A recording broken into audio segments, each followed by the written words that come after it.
They thought I'd just say yes. They thought I'd stay silent, but when I finally spoke up, the whole family froze. Want to know what I said? It was one of those rare golden Sunday afternoons that seemed to come as a reward for surviving a long week.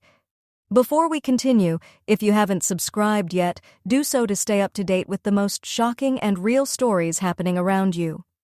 The sun was streaming through the kitchen window, painting everything in a soft, honeyed light. I had just brewed myself a fresh cup of chamomile tea, the kind that promises to soothe your soul, and I was finally settling into my favorite armchair, with a good book. You know the feeling when the house is quiet, the chores are done, and for a brief shining moment, the world feels perfectly in order. I even had my feet-up slippers on, and the dog curled at my side, snoring softly, pure bliss. But as any seasoned mother knows, peace in a family home is a fragile thing. It can be shattered in an instant.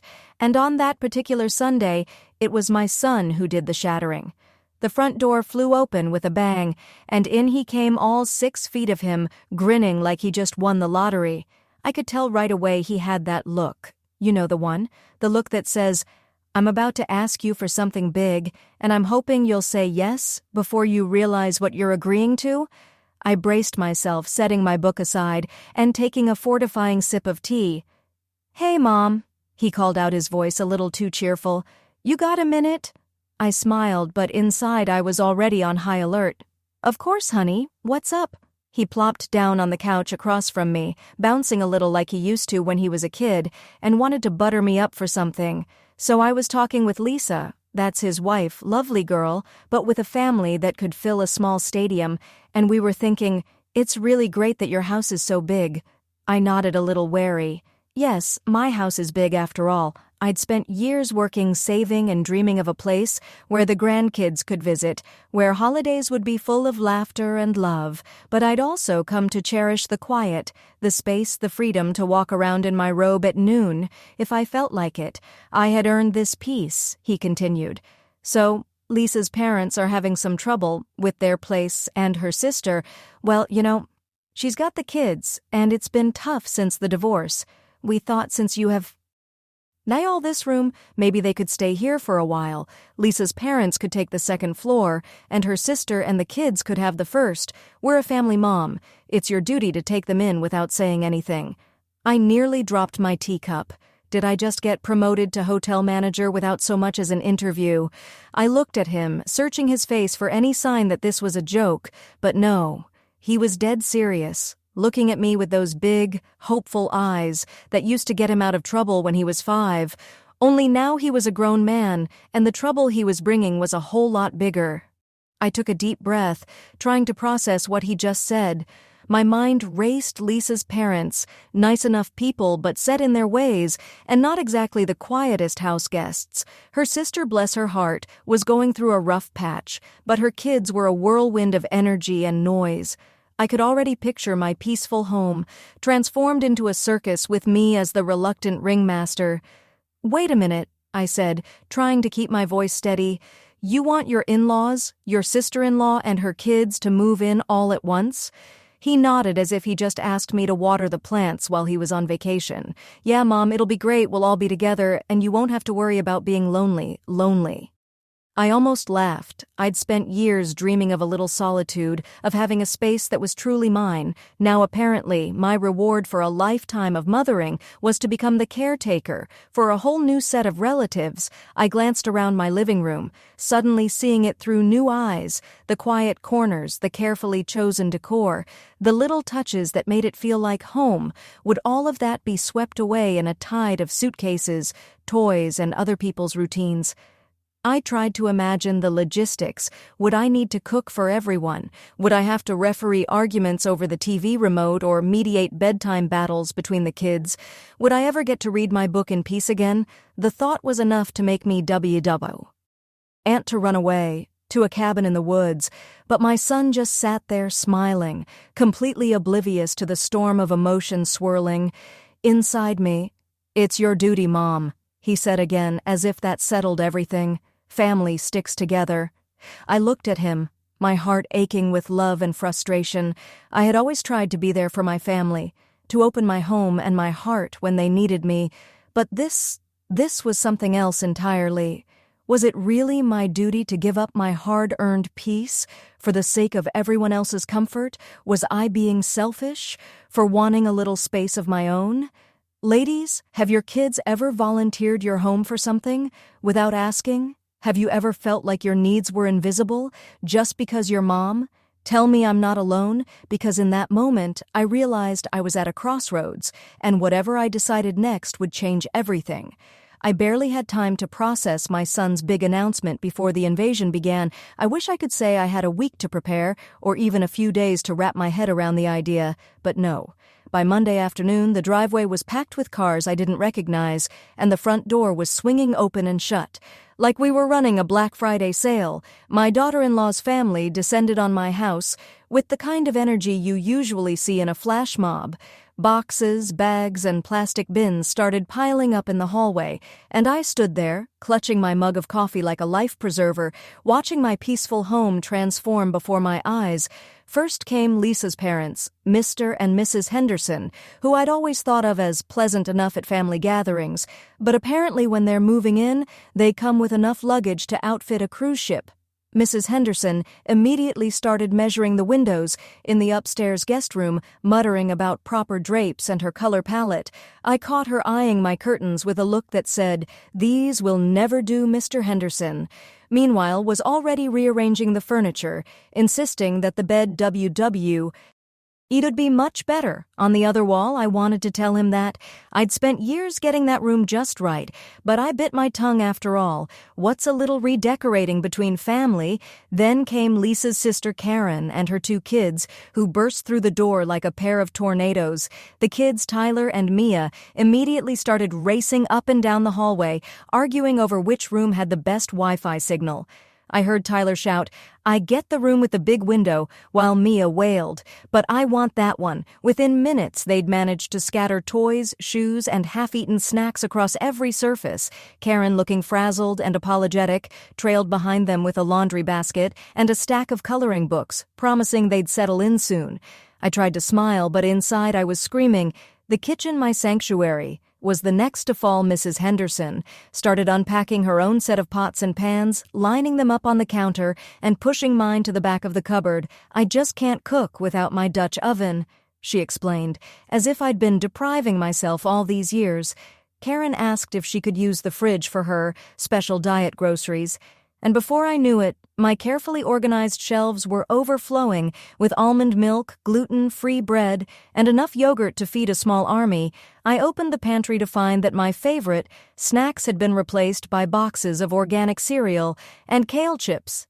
I didn't even know what a chia seed was, but apparently I was about to find out. Everywhere I turned, there was someone unpacking, rearranging, or asking where to put something. The living room became a staging area for suitcases and boxes. The dining room table disappeared under a mountain of paperwork and craft supplies, and the laundry room was suddenly a battleground. For who got to use the washer next? I half expected someone to ask for room service or a wake-up call. The dog, sensing the chaos, retreated under the bed and refused to come out, and through it all, my son just kept repeating, "It's your duty, Mom. Family sticks together." He said it like a mantra, as if those words alone could magically make everything okay. I wanted to ask him when exactly my house had become the family's emergency shelter, and why. No one had thought to ask me how I felt about it, but every time I opened my mouth, someone else needed something. An extra towel. The Wi-Fi password, directions to the nearest grocery store. I felt invisible, like a ghost haunting my own home. I tried to keep my cool, telling myself it was only temporary, that things would settle down once everyone got used to the new arrangement. But as the hours passed and the noise level rose, I started to feel like a stranger in my own life. My quiet sanctuary had turned into Grand Central Station, and I was the only one without a ticket out that night. After everyone had finally gone to bed, I wandered through the house, taking in the mess and the noise that still seemed to linger in the air. I stood in the kitchen, staring at the unfamiliar pots and pans, and wondered if I'd ever get my home back. I thought about all the years I'd spent making this house, a place of comfort and peace, a place where I could finally relax and enjoy the fruits of my labor. Now it felt like I was living in someone else's dream, not my own duty. I raised my son, not the entire extended family. I love my family truly, but there's a difference between being supportive and being taken for granted. Have you ever felt like your needs didn't matter? Just because your mom, like your home, your time, your very self, were just resources for everyone else to use.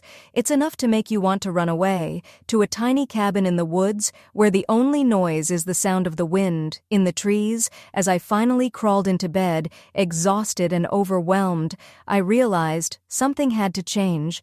I couldn't keep pretending everything was fine while my life was being turned upside down. I needed to find my voice to remind everyone, including myself, that I mattered too.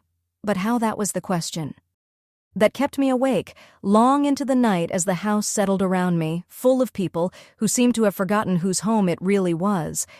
That night I lay in bed staring at the ceiling, listening to the muffled sounds of chaos drifting up from downstairs, the thud of little feet running down the hallway, the clatter of pots and pans in the kitchen, the low hum of voices arguing over what to watch on TV. It all blended together into a restless symphony that made sleep impossible. I thought about all the years I'd worked to make my home a peaceful place, a sanctuary where I could finally breathe and just be myself. I remembered the long days and late nights, the sacrifices and the dreams, the way I'd carefully chosen every piece of furniture, every color on the wall, to create a space that felt like me. Was I really ready to give all that up just because my son said so? I tossed and turned, my mind racing with questions and doubts. Was I being selfish for wanting my own space?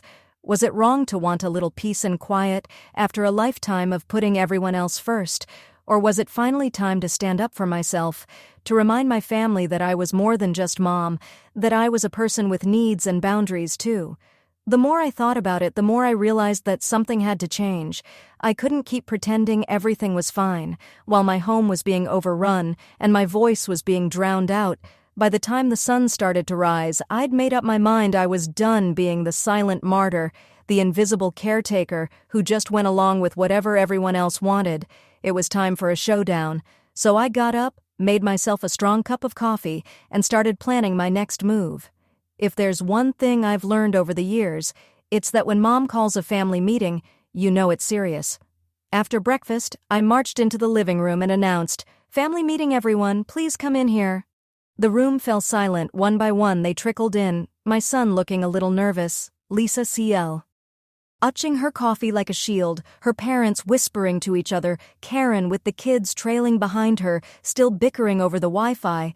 They all sat down glancing at each other, probably expecting me to hand out cookies or offer to make lunch, but not this time. I stood in front of them, took a deep breath, and let the words I'd been holding back finally spill out. I love you all, but this is my home. I didn't sign up to be everyone's landlord, housekeeper, or chef. I worked hard for this house, and I deserve to feel comfortable in it. If you want to live here, there are going to be rules and rent, and if you don't like it, there's a lovely hotel down the street. You could have heard a pin drop. My son's face went pale, his mouth opening and closing like a fish out of water. Lisa's parents looked like they'd seen a ghost, their eyes wide with shock. Even the kids stopped fighting over the Wi-Fi and stared at me in stunned silence. For a moment, nobody said a word. The only sound was the ticking of the old clock on the mantel, counting down the seconds until someone finally broke the silence. My son was the first to speak, his voice barely above a whisper. "Mom, are you serious?" I nodded, my heart pounding in my chest. "Dead serious.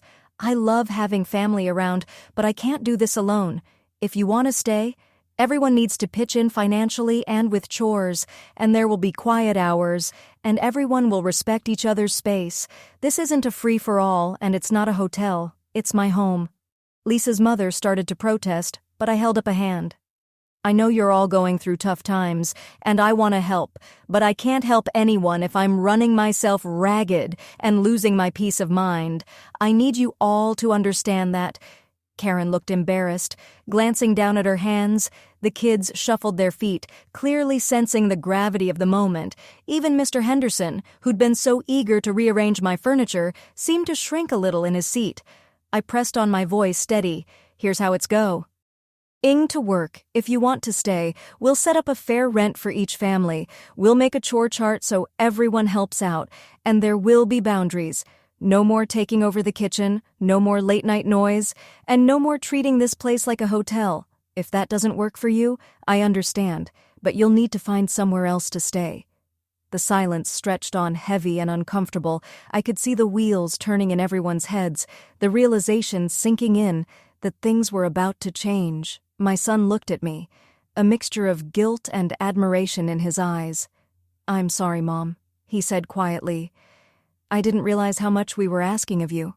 I softened a little, reaching out to squeeze his hand. "I know you meant well, but I need you to see me not just as your mom, but as a person who deserves respect and consideration too." Slowly the others nodded, murmuring apologies and promises to do better. The kids even offered to help with the dishes, which nearly made me laugh. It wasn't easy, and I knew there would be bumps along the way, but for the first time since the invasion began, I felt a sense of hope. I'd found my voice and my family had finally heard me. As the meeting ended and everyone drifted off to start their day, I sat down in my favorite chair, feeling lighter than I had in weeks. My home was still full, but for the first time it felt like mine again. And I knew no matter what happened next, I'd never let myself be invisible again. The morning after the family meeting, the house felt different. It was as if the air itself had shifted lighter somehow, and full of possibility. I woke up to the sound of birds outside my window, instead of the usual stampede of little feet or the clatter of pots and pans. For the first time in weeks, I took a deep breath and actually felt at home in my own house. I padded downstairs, half expecting to find the kitchen overrun, but instead I found my son sitting at the table, a mug of coffee in his hands, and a thoughtful look on his face. He looked up as I entered, and for a moment we just stood there, mother and son both a little unsure of what to say. Finally, he broke the silence. "Mom, I'm sorry," he said, his voice soft but sincere. "I really didn't realize how much we were asking of you. I just thought, well, I thought you'd always be okay with whatever we needed. I never stopped to think about what you needed." Hearing those words, I felt a wave of relief and gratitude wash over me. It's funny, isn't it? We spend so many years putting our families first, making sure everyone else is comfortable and cared for, that sometimes they forget we have limits too.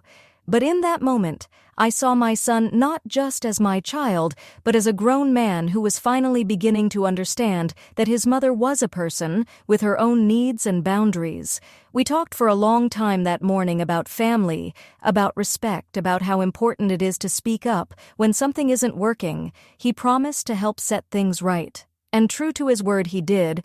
That very afternoon, Lisa's parents started packing up their things, a little grumbling here and there, but nothing I couldn't handle. Mrs. Henderson insisted on leaving me her famous banana bread recipe as a parting gift, and Mr. Henderson even offered to help move the furniture back to where it belonged.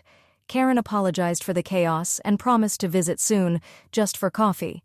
Not an extended stay. The kids gave me big hugs and asked if they could come back for a sleepover sometime, and I told them, of course, but next time we'll make it a pajama party, just one night.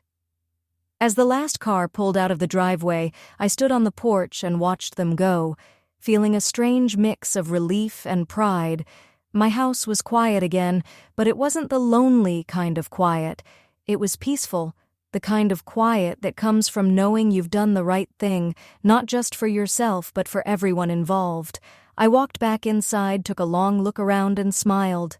My home was mine again, and I felt stronger than I had in years. After the next few days, I took my time putting things back in order. I rearranged the living room just the way I liked it, put my favorite curtains back up, and restocked the pantry with all my favorite snacks. Goodbye kale chips, hello chocolate chip cookies. I even treated myself to a new set of bath towels, just because I could. Every little act of reclaiming my space felt like a victory, a reminder that it's never too late to stand up for yourself and set boundaries. But the best part wasn't just getting my house back, it was the change I saw in my family. My son started calling more often, just to check in and see how I was doing. Lisa invited me over for dinner, and this time she insisted on cooking. Even the grandkids seemed to appreciate our time together more. Now that it wasn't taken for granted, we laughed, we shared stories, and we made new memories, this time on my terms. Looking back, I realized that standing up for myself wasn't just about protecting my peace and my home. It was about teaching my family an important lesson, that love doesn't mean sacrificing yourself for everyone else's comfort. Real love is about respect, about listening to each other, and about making sure everyone's needs are valued, including your own. So, ladies, if you ever find yourself in a similar situation, if your home starts to feel less like a sanctuary and more like a train station, don't be afraid to lay down the law. It's not selfish to set boundaries, it's necessary. You've earned your peace, your comfort, and your right to say enough. And trust me, your family will be better for it in the long run. Now, I'd love to hear from you. Have you ever had to lay down the law in your own home? How did it go? Did your family understand? Or did it take a little tough love to get the message across? Share your stories in the comments. I'd love to hear them. Thank you for watching this video. Share your thoughts in the comments. I truly value every story and every voice. Don't forget to subscribe to Tears and Strength and share this video with your friends.